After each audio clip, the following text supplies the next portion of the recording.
Let's talk business right now. Joining me right now is the CEO of Cardone Capital. Grant Cardone is with us. Cardone Capital acquires and manages real estate properties. Grant, it's great to see you. Welcome to the program. Great to see you, Maria. I want to get your take on housing and real estate. I know that you've also invested in data centers. Give us your take on the real estate outlook today.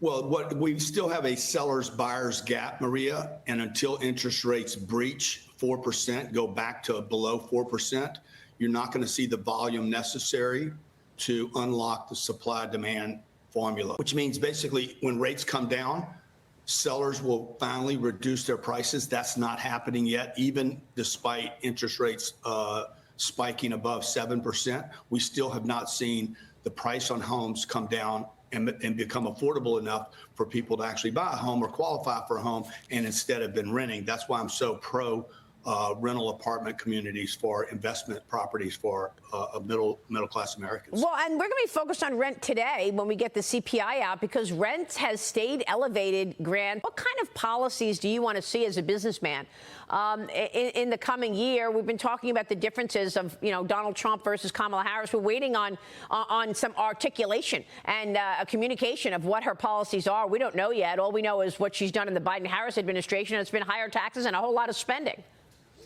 Well, all we know is she will continue to do what she's done her entire career, which is more regulations, higher taxes, and allow property owners to be penalized for owning property.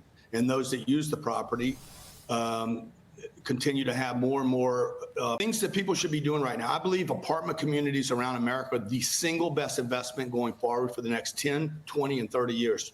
And this is why.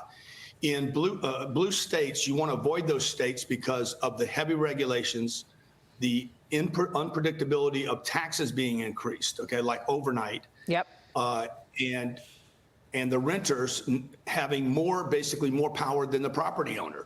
If you go to Florida or Texas, those are going to be beneficiaries of a Harris win. If she wins, they will be massive beneficiaries. Arizona,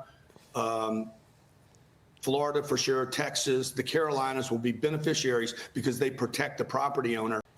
If Donald Trump wins, okay, it'll be a beneficiary. Everybody that owns property around the country will benefit because he'll loosen the regulations, lower the taxes, and put some predictability in there for property owners. Yeah, I think you make a great point. And I think if she wins, there's going to be a massive flight out of high tax states. So, places like that. Grant, where else are you allocating capital right now? Because I saw that you were also interested in data centers.